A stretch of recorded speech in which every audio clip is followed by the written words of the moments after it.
ये तो आज जो नगर परिषद का जो मामला है जो देखे वहाँ पर, ये तो समझिए कि प्रशासन को गलत कार्य करने के लिए प्रशासनिक दृष्टिकोण से उसको समझना चाहिए कि वो नगर सभापति का प्रतिनिधि है और आप प्रशासन को कैसे गलत दिशा निर्देश दे रहे हैं कार्य करने के लिए। डीटीओ साहब अपना कार्य कर रहे थे NH 31 पर, वह यदि जांच कर रहे हैं, मोटरसाइकिल जांच कर रहे हैं, हेलमेट जांच कर रहे हैं, ये तो हमारा संवैधानिक अधिकार है। वो संविधान के तहत, कानून के तहत ये होना चाहिए। निश्चित रूप से जिस तरीके से दुर्घटना होती है, जब दुर्घटना होता है तो हम ही लोग कहते हैं कि बहुत दुर्घटना होता है, इस पर सोचना चाहिए। तो जो उनका अभियान चल रहा था उस अभियान का हम लोग समर्थन करते हैं और इस अभियान को कुछ लोग जो है अपने दबाव में पावर और पोजीशन को दिखाते हुए जिस तरीके के शब्द का इस्तेमाल किया गया, उससे आप समझिए वो चाहता है कि मेरे पावर का इस्तेमाल है। तुम्हारे पावर का इस्तेमाल सही कार्य में होगा, गलत कार्य में नहीं होगा। जिस तरीके से डीटीओ साहब पर दबाव बनाने का प्रयास किया गया कि बिना हेलमेट के लोगों को छोड़ना चाहिए, क्यों भाई? ये हेलमेट पहनना सभी लोगों का अधिकार है, सबको पहनना चाहिए।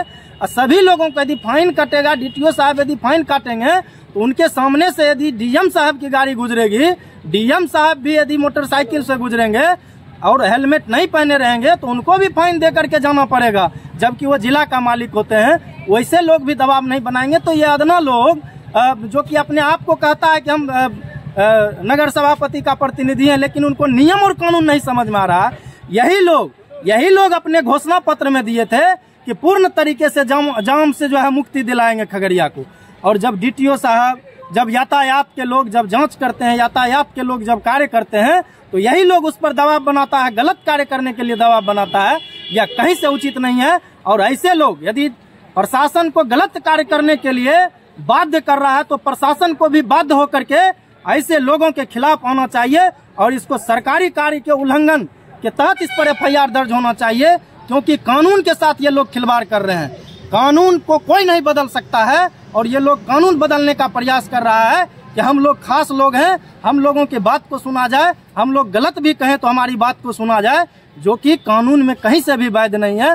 कानून इस चीज का अधिकार किसी को नहीं देता है। और इस तरीके से जो प्रशासन पर गलत तरीके से जो दबाव, गलत कार्य करने के लिए जो प्रशासन पर दबाव बना रहे हैं जो लोग, वैसे लोगों पर हम मांग करते हैं जिला प्रशासन महोदय से कि ऐसे लोगों को अविलंब गिरफ्तार किया जाए, क्योंकि ये लोग माहौल खराब करने का काम कर रहे हैं।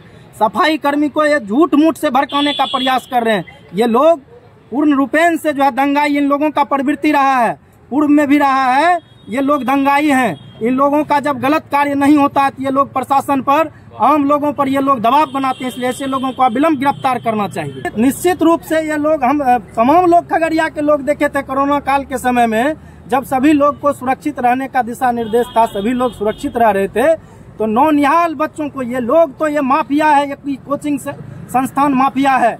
ये लोग उस समय भी बच्चों का इस्तेमाल किया था और बच्चों को ले जा करके सड़क पर बैठा करके कई बच्चों पर भी FIR दर्ज करवाया था, खुद पर भी FIR। ये लोग हमेशा चुनावी स्टंट तैयार करते हैं और आज सफाई कर्मी को बहला फुसला करके ले जा करके उनके साथ में पूरे लोग बैठे हुए हैं और प्रशासन पर गलत दबाव बनाने का प्रयास कर रहे हैं।